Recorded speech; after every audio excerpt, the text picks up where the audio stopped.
제가 말씀과 함께 있는 책자 91쪽에 있는 내용을 읽어드리겠습니다.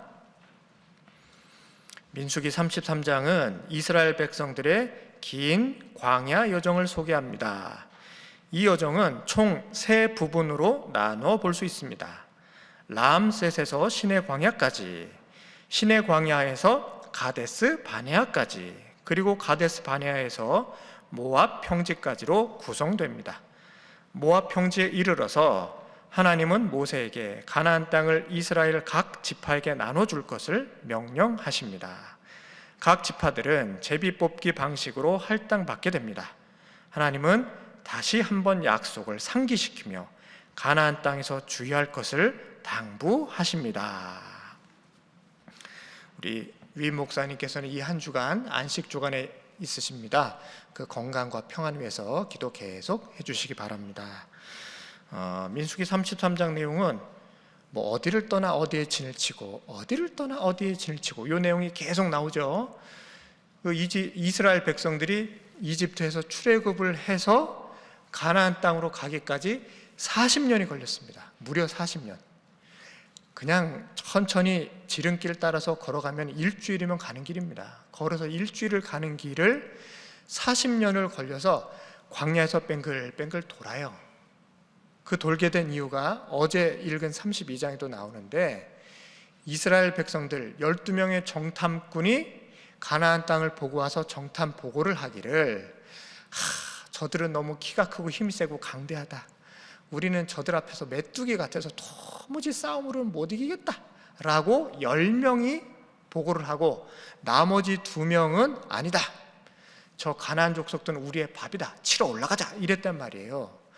그러니까 10대 2로 보고를 하다 보니까 다수결에 의해서 못 올라가겠다, 가나안 땅은 우리랑 전쟁할 상대가 못 된다, 우리가 너무 약하다, 백성들이 이렇게 생각하고 하나님께 울부짖으면서 원망했단 말입니다. 그 벌로 이 광야에서 40년을 뱅글뱅글 유리방황합니다.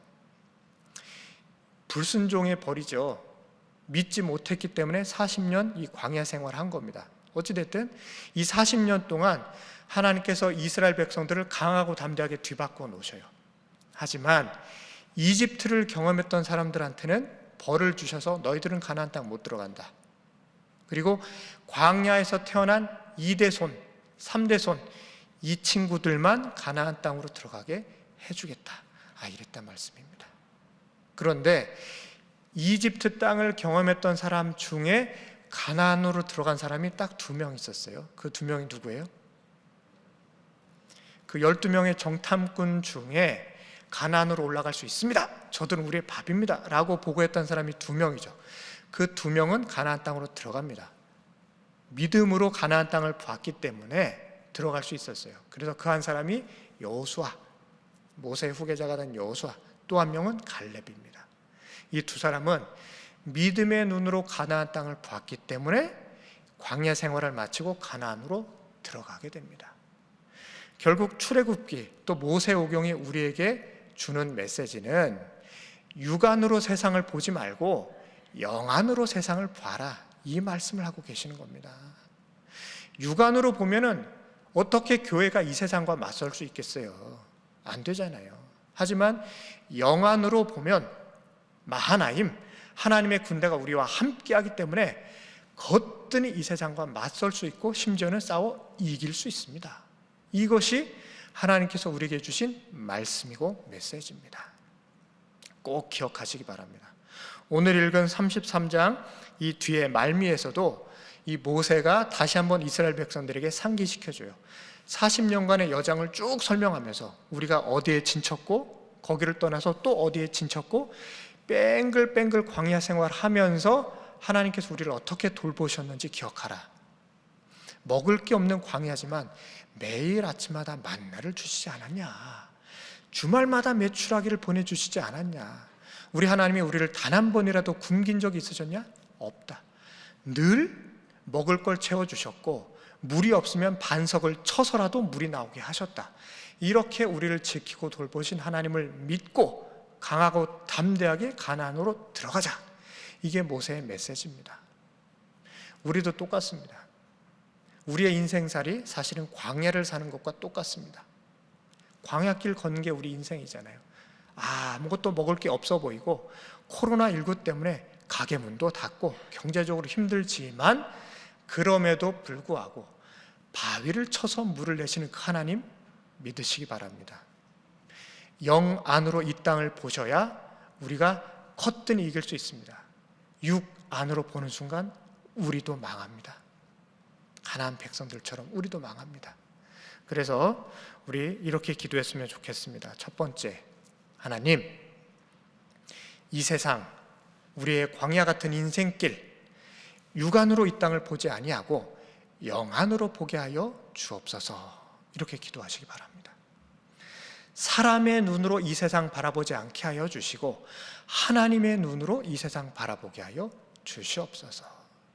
그것이 우리의 믿음의 비결이고 승리의 원동력이 됩니다. 그래야만 거뜬히 싸워 이길 수 있습니다. 두 번째, 이렇게 기도하기를 원합니다. 하나님, 제가 우리 교회에, 신일교회의 든든한 조력자가 되게 하여 주옵소서. 이렇게 기도하시기 바랍니다. 우리 말씀 한 구절 찾아 읽겠습니다. 39절 말씀입니다. 우리 아론이 123세에 죽는 그 이야기 39절 같이 읽겠습니다. 시작. 아론이 호르산에서 죽던 때의 나이는 123세였더라. 아멘. 아론이 누굽니까? 모세의 형이죠. 불세출의 지도자 모세의 형님이 아론입니다. 모세와 아론의 나이 차이가 몇 살 나게요? 아론이 모세보다 몇 살 형이에요? 3살 형이에요. 3살. 그러니까 아론이 123세에 죽었다고 그러죠. 모세는 몇 살에 죽습니까? 모세는 120세에 죽습니다. 그러니까 아론과 모세는 같은 해에 죽어요. 같은 해에 죽어요. 아론이 모세보다 3년 먼저 태어났는데 죽는 해는 같아요. 그렇죠? 아론이 123세에 죽고 모세가 120세에 죽었고 둘이 3살 차이니까 같은 해에 죽어요. 그러니까 가나안을 목전에 두고 광야 40년을 다 끝낸 다음에 아론이 돌아가시고 바로 뒤이어서 모세가 돌아가십니다. 그 이야기가 이제 앞으로도 나옵니다. 그런데 아론의 이야기는 이 모세오경에 많이 등장하진 않아요. 하지만 이 아론은 잘 아시다시피 숨은 조력자입니다. 모세 혼자 이 60만 명, 장정만 60만, 아이들하고 부녀자까지 합치면 거의 200만 명에 헤아리는 어마어마한 이스라엘 백성들을 다 이끌고 가나안 땅으로 가야 되는데 혼자 하긴 너무 벅찬 일이잖아요. 그래서 모세 옆에서 모세를 끝까지 도운 사람이 둘이 있었는데 형님 아론하고 누님 미리암입니다. 이 3남매가 합심하여서 이스라엘 백성들을 가나안 땅으로 인도해요. 근데 모세에 비해서 아론의 이야기, 미리암의 이야기는 많이 등장하지는 않습니다. 그만큼 저 뒤에서 몰래 숨어서 모세를 돕고 이스라엘 백성들을 섬겼다는 얘기입니다. 그러니까 아론이 비록 한 줄 딱 나오지만 아론이 죽던 때의 나이가 123세였다. 한 줄 나오지만 그만큼 비중 있는 인물이었고 중요한 인물이었기 때문에 아론의 죽음과 그 나이를 기록하고 있잖아요, 성경에. 그래서 우리가 기도할 것이 바로 이겁니다. 하나님, 우리 신일교회는 배요한 위 목사님을 위시해서 우리 신일의 온 성도들이 아론과 같은 숨겨진 든든한 조력자가 되게 하여 주옵소서. 교회 공동체는요, 위임 목사 한 명으로 되는 게 아닙니다. 교회 공동체는 온 성도들이 합심하여서 한 마음을 이루고 한 믿음을 이루어야 그래야 든든한 교회가 됩니다. 마치 모세 옆에 아론과 미리암이라는 든든한 조력자가 있어서 모세가 훌륭한 지도자가 되었듯이 우리가 잘해야 우리 신일교회가 잘 됩니다. 꼭 기억하시기 바랍니다. 하나님, 나도 아론과 같이 우리 신일교회를 돕는 든든한 조력자가 되게 하여 주옵소서. 그래서 나도 말씀의 이름이 기록되게 하셔서 저 천국 백성들에게 또 이 땅의 믿음의 후손들에게 칭송받는 믿음의 사람 되게 하여 주옵소서. 이 아침에 이렇게 기도하시기를 바랍니다. 우리 세 번째로는 이렇게 기도하기를 원합니다. 하나님, 내 마음의 모든 우상을 제거하게 하여 주옵소서. 이렇게 기도하시기를 바랍니다. 내 마음속의 모든 우상을 제거하게 하여 주옵소서. 우리 말씀 찾아 읽겠습니다. 55절의 말씀입니다. 55절의 말씀 같이 읽겠습니다. 시작. 너희가 만일 그 땅의 원주민을 너희 앞에서 몰아내지 아니하면 너희가 남겨둔 자들이 너희의 눈에 가시와 너희의 옆구리에 찌르는 것이 되어 너희가 거주하는 땅에서 너희를 괴롭게 할 것이요. 아멘. 하나님께서 모세를 통해서 이스라엘 백성들에게 명령을 하나 하셔요. 무시무시한 명령입니다. 가나안 땅에 들어가거든 가나안 7 족속들, 그 모든 아이들, 부녀들, 심지어는 양과 소까지 다 멸절시켜라. 아유, 이거 무섭습니다. 이거 히브리어로 헤렘이라고 부르거든요. 헤렘. 이거는 멸절, 절멸 이런 뜻입니다. 생명이 있는 것들은 하나도 남기지 말고 다 죽여라, 이 뜻이에요. 왜 하나님께서 이렇게 무시무시한 명령을 이스라엘 백성들에게 주셨을까? 여러 가지 이유가 있는데, 첫 번째는요, 가나안 7 족속들의 죄악이 관영했기 때문에, 그 7 족속들의 인본주의적이고 우상을 섬기는 문화가 너무 뿌리 깊어서 그 땅을 완전히 대청소하시겠다는 얘기입니다. 그 우상 섬기는 족속들 다 뿌리 뽑아버리고 그 땅에 이스라엘 백성들을 이주시켜서 살게 하면서 선민 이스라엘 왕국, 하나님께서 기대하시고 하나님께서 모범으로 세우시는 바로 그 나라를 세우시겠다는 얘기입니다. 그래야 이 이스라엘이라는 나라를 보고 주변 나라들이 여호와 하나님 신앙으로 나라가 저렇게 든든히 설 수 있구나.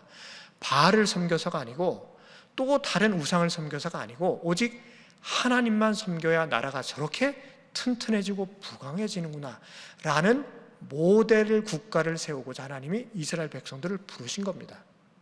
그러니까 가나안 땅을 첫 번째 심판하시기 위하며, 두 번째는 모범 국가 이스라엘을 세우기 위해서 하나님께서 이스라엘 모든 족속들을 멸절시켜라 라고 사실은 무서운 명령을 내리신 거예요. 만약에 너희들이 다 뿌리 뽑지 않는다면, 가나안 족속들을 살려둔다면 그 가나안 족속 때문에 너희 눈에는 가시가 되고 옆구리에는 찔린 바가 될 것이다. 하나님이 이렇게 경고하시잖아요.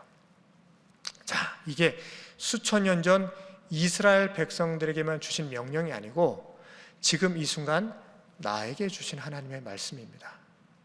내가 교회 다닌다 하면서, 예수 믿는다 하면서 내 마음 깊은 곳에 아직도 우상이 남아있을 수 있습니다. 예수님을 믿지만 여전히 힘과 권력을 추구하는 분 있습니다. 내 이름을 자랑하고 내 명예를 드높이려는 분 있습니다. 더 많은 재산을 모으고자 하는 분 있잖아요. 신앙생활 같이 하지만 우리 주변에 그런 분들이 더러 있잖아요. 그게 우상입니다. 내 마음 지성소에 우리 하나님이 주인으로 좌정해 계셔야 하는데, 하나님이 계셔야 할 그 자리에 돈이 있거나 권력이 있거나 나 자신의 욕심, 명예욕이 있거나 다 우상 숭배입니다. 그 우상 숭배를 뿌리 뽑으라 하나님께서 명령하셨습니다. 뿌리 뽑지 않으면 내 눈에 가시가 되고 내 옆구리에 찔리운 바가 된답니다.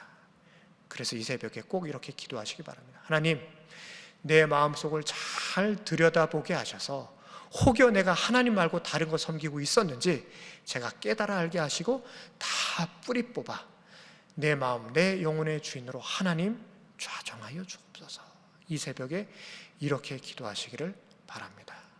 우리 세 가지 기도 제목 놓고 함께 기도하시겠습니다. 하나님, 이 세상 내 인간의 눈, 이 육안으로 바라보지 않게 하시고 하나님의 눈, 영안으로 바라보게 하여 주옵소서. 이렇게 기도해 주시고, 하나님, 나 자신이 신일교회의 든든한 조력자가 되어서 비록 이름도 없이 빛도 없이 봉사하지만 하나님께서 나를 아론과 같은 귀한 일꾼으로 세워 주시옵소서. 이렇게 기도해 주시고, 마지막으로 내 마음의 모든 우상을 제거하여서 오직 하나님만 아버지로, 하나님만 주인으로 섬기게 하여 주시옵소서. 우리 다 같이 주님의 이름 세 번 외치면서 함께 기도하며 나아가시겠습니다.